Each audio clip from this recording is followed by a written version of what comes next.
modul 1 sudah selesai, dan kemudian kita masuk ke modul 2.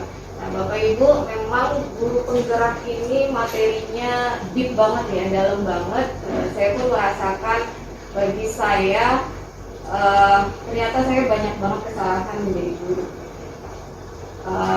Baik itu untuk diri sendiri dan juga penerapan ke anak-anak. Tapi materi yang saya dapatkan ini akan membangun kesadaran kita ya, sebenarnya memanajemen waktu kita, kesadaran kita, penerapan kita kepada anak-anak, baik itu anak di rumah maupun di sekolah.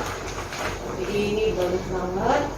Kemudian yang ingin saya berbagi ini sharing di modul budaya positif.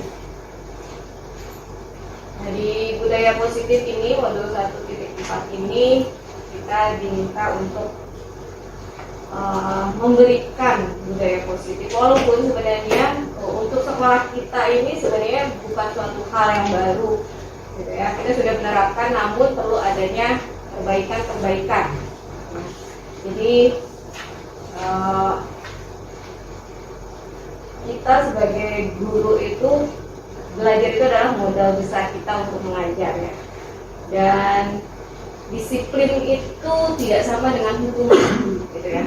Disiplin itu tidak sama dengan hukuman, karena seseorang yang memiliki disiplin diri berarti dia bisa bertanggung jawab terhadap apa yang dilakukannya, karena mereka berdasarkan tindakan mereka pada nilai-nilai kebajikan universal.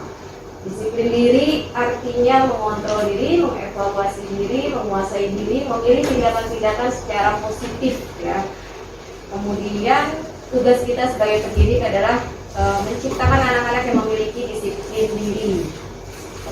Nanti Bapak Ibu bisa mengamati dan mengambil kesimpulan dari video yang saya sampaikan. Salah satunya adalah tentang 5 posisi kontrol guru.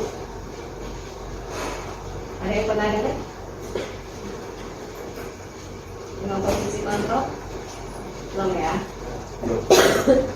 Saya sajikan dalam videonya sebenarnya durasinya 12 menit, tapi saya cepatkan speednya ya.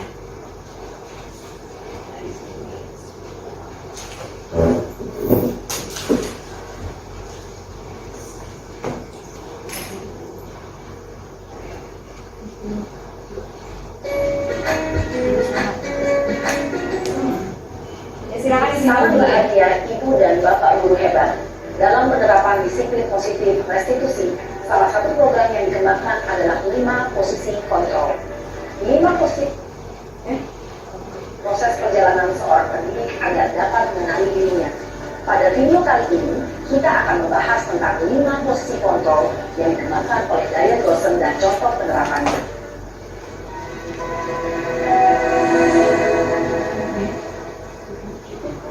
Posisi kontrol itu adalah 1. Posisi penghukum, 2. Posisi pembuat merasa bersalah, 3. Posisi teman, 4. Posisi pemantau atau monitor, dan 5. Posisi manajer.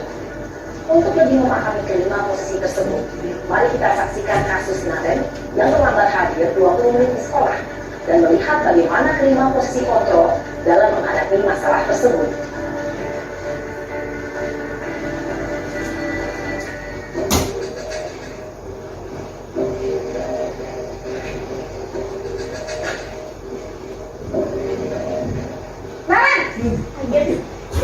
Sini kamu. Selamat pagi, Bu. Selalu terlambat. Kamu deh, pasti terlambat. Maaf, Bu. Saya... Apa coba? Alasan kamu apa lagi? Kapan sih kamu tidak terlambat? Malas sekali ya kamu jadi anak. Saya... Dasar pemalas. Gak kapok-kapok sih kamu. Sudah berapa kali terlambat? Sana, kamu keliling lapangan basket 2 kali. Kenapa saya harus ke lapangan basket, Bu? Kenapa? Kamu melawan ibu? Berani-beraninya jawab. Sudah terlambat, masih berani jawab pula. Sekarang, keliling lapangan basket 5 kali sekalian. Biar kapok. Cepat, pergi sana ke lapangan basket. Posisi penghukum biasanya berbicara dengan nada tinggi, menghardik, menunjuk-nunjuk, menyakiti, dan menyindir. Hukuman bisa berupa fisik maupun psikis. Ibu dan bapak guru hebat. Dampak yang terjadi pada murid ketika guru berada pada posisi penghukum adalah murid cenderung akan memberontak, bahkan menyimpan dendam.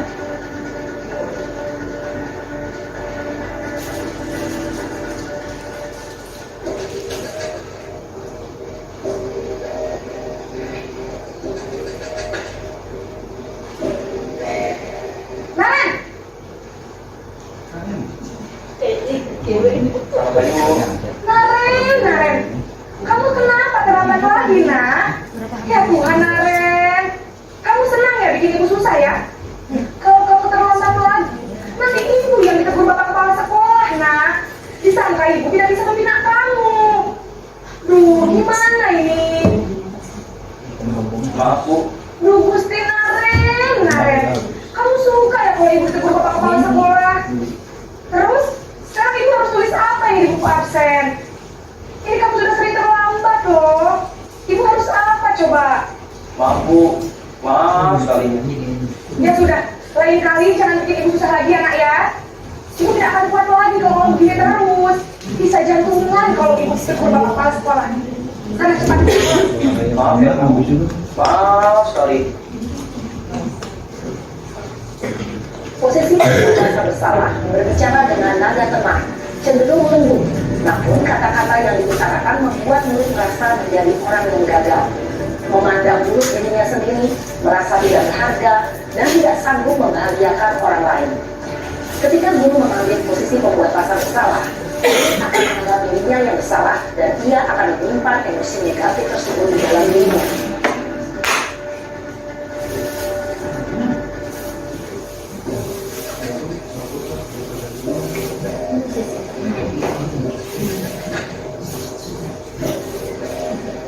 Naren, Selamat pagi Bu. wah, sudah jam berapa ini nak?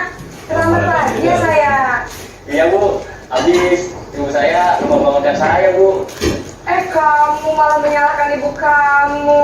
Kamu bukannya anak yang mari kita. Kok terlambat sih? Iya Bu. Saya memang terlambat bangun tadi.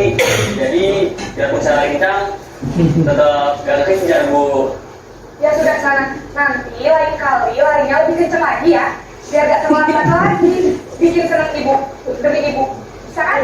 Bisa lah Bu. Ya sudah sana masuk kelas, ibu beresin urusan absen kamu. Kamu ini ada-ada saja. Dalam posisi teman, guru berbicara dengan nada suara ramah, akrab, cenderung bersenda gurau untuk menjaga suasana tetap santai. Murid akan merasa senang, aman, dan akrab dengan guru. Identitas yang tercipta adalah identitas sukses atau berhasil. Namun, perlu diingat, karena ini masih dorongan eksternal, maka ada faktor ketergantungan dari murid kepada orang tertentu. Di sini, guru absennya, sehingga di lain waktu, murid bisa berperilaku baik, namun hanya kepada orang-orang tertentu saja.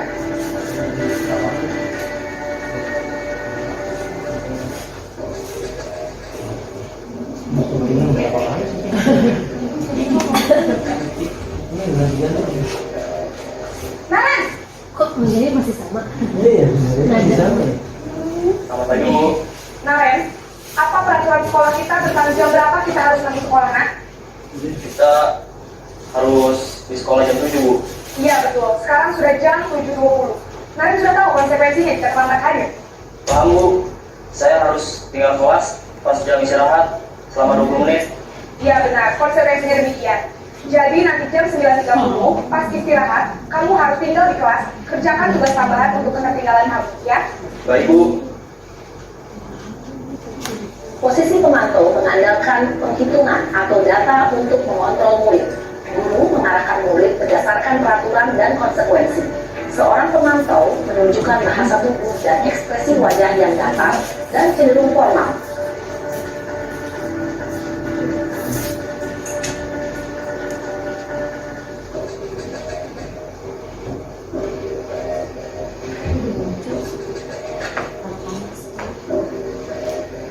Naren, Selamat pagi Bu. selamat pagi Naren. Maaf Bu, saya terlambat. Iya, sekolah masuknya jam 7, sekarang sudah jam 7.20. Jadi sekarang bagaimana ini, Naren? Maaf Bu, saya lupa soal saya semalam. Baiklah, menurut kamu, keyakinan sekolah yang mana yang perlu kamu tingkatkan? Menghargai diri sendiri dan orang lain juga Bu. Setuju. Jadi, apakah Naren meyakini prinsip saling menghormati tersebut? Iya Bu, saya meyakininya. Apakah Naren bersedia memperbaiki masalah keterlambatan ini? Bersedia Bu. Bagaimana kamu akan perbaiki masalah keterlambatan ini? Saya akan coba untuk tidak lupa menyetel alarm saya Bu. Baik, kalau Naren lupa menyetel alarm di rumah, ada orang yang kira-kira bisa bantu mengingatkan tidak? Ada Bu, kakak saya, Kak Emma. Ada lagi selain Kak Emma? Selain Kak Emma, ada ibu saya. Baik, jadi yang mengingatkan Naren adalah Kak Emma dan ibu kamu ya? Kira-kira akan mulai start alarm kapan nih Naren? Setelah pulang sekolah, akan segera saya lakukan. Baik, jadi Naren akan setel alarm untuk bangun besok pagi dan akan diingatkan oleh kakak dan ibunda Naren ya? Ada lagi yang mungkin perlu dilakukan Naren? Agar tidak terlambat bangun lagi. Tidak ada Bu. Baik Naren, terima kasih untuk kerjasama kamu. Sekarang kamu harus kembali ke kelas untuk belajar. Baik Bu, terima kasih. Posisi manajer adalah posisi kontrol yang disarankan untuk membimbing murid memiliki sikap disiplin yang positif, yaitu murid yang mandiri, bertanggung jawab, dan dapat memecahkan masalah. Tujuan dari posisi ini adalah agar murid dapat berefleksi atas tindakannya. Guru akan dengan tulus memberikan pertanyaan-pertanyaan bermakna, sehingga membuat murid dapat belajar dari kesalahannya dan mencari sebuah solusi untuk menyelesaikannya. Ibu dan Bapak guru hebat, setelah mengamati adegan kelima posisi kontrol tadi, kira-kira posisi mana yang paling ideal? Posisi mana yang dapat menunjang motivasi prinsip murid? Ya, tentu posisi manajer. Posisi ini memang posisi ideal yang ingin dituju setiap pendidik.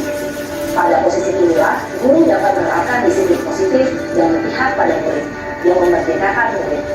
Perjalanan seorang pendidik tentunya tidak mudah untuk sampai pada posisi seorang manajer. Namun, tujuan kita pasti, yaitu menciptakan murid-murid yang mandiri, merdeka, dan bertanggung jawab.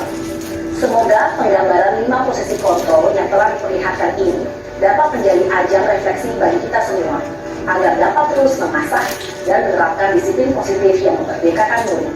Mari terus berlatih dan bersemangat. Selamat menerapkan. Salam dan bahagia, Ibu dan Bapak guru hebat.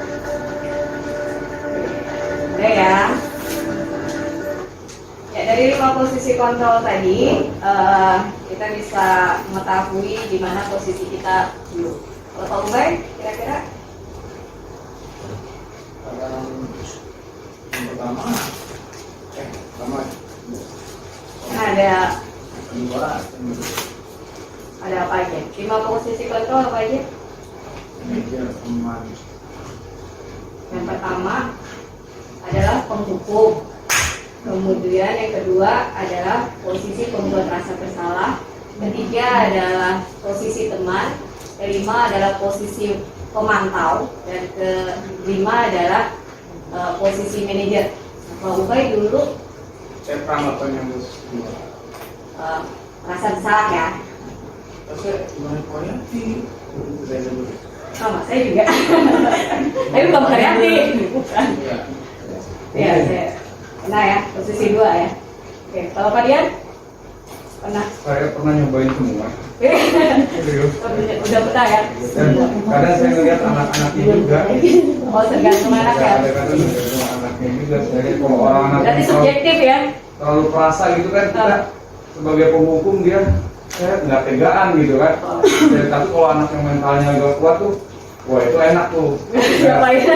Iya, benar. Tapi jadi saya Pernah merasakan 5 posisi itu. Pak Reja? Saya sama Badian pernah melaksanakan 3-5 itu semua. Tapi ya dalam setahun belakangan ini saya coba menerapkan yang posisi, jadi mengintegrasi ya, mengkombinasi antara posisi teman dengan posisi manajer. Saya gabung gitu. Iya nih? Ya. Saya pernah yang teman sama yang merasa bersalah. Oke, Bulian? Kalau saya juga, kalau yang kayak itu kan saya anak berdua daripada saya juga. Saya Elisa ini gimana ini? Tapi saya kalau di kelas karena beda, jadi banyak anak juga yang sering masuk terlambat kelas. Saya menerapkan posisi 3. Posisi 3 tuh posisi yang mana? Teman. Teman. Nah, posisi 3 lebih banyak ya? 3 lebih banyak. Kayak Bu Erma? Saya posisi 1 bukan itu. Posisi 2 juga enggak.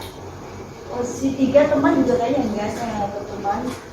Biasanya saya memang dialog dengan empat itu kayak Memantau. tahu ini jam berapa, nanti jam berapa, apa konsekuensinya. Itu gue yang banget.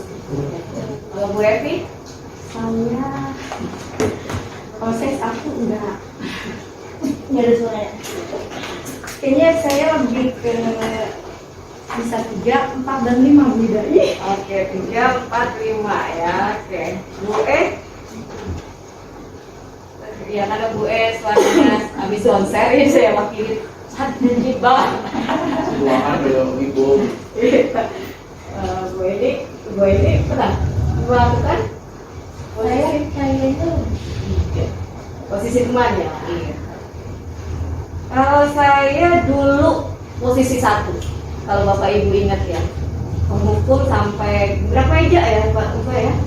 Dan anaknya sekarang apa? oh itu tas ketong sampah, gebrak meja gitu ya dulu waktu zaman saya masih muda ya, yang belum saya insaf gitu. Penghukum, walaupun anak yang saya gebrak mejanya udah jadi mau hampir koas ya, koas dokter ya. Sejak itu TO-nya langsung naik peringkat ke atas gitu.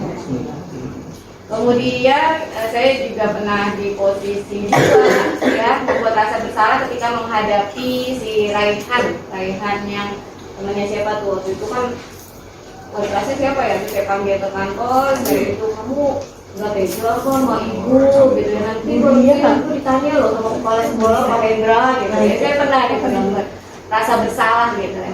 Kemudian memang saya ngeliat ketika saya posisi merasa bersalah pada anak itu kayak merasa kayaknya nggak useless banget gitu, maksudnya nggak berguna banget gitu ya mereka.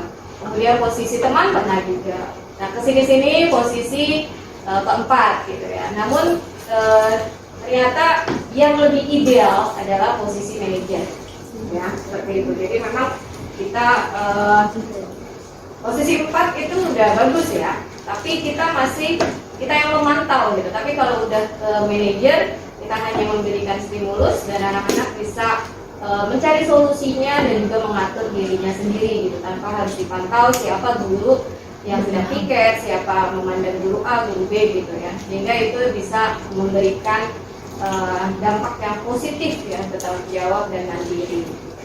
Nah itu semua ini adalah sedikit berbagi sharing tentang posisi kontrol guru yang tadi juga mungkin mulai dari sekarang kita akan merubah mindset kita gitu ya, dan juga kita berusaha untuk menjadi lebih baik lagi, semua pembelajaran berpusat pada yang baik.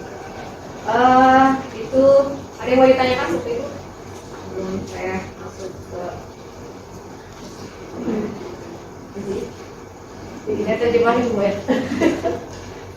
Intinya belum bisa katakanlah apa jadi kita minta diri ini kamu melakukan ini selama ini yang bukan seperti itu ya, biarkan anak-anak untuk mencari posisi solusinya sendiri dan menerapkannya ya.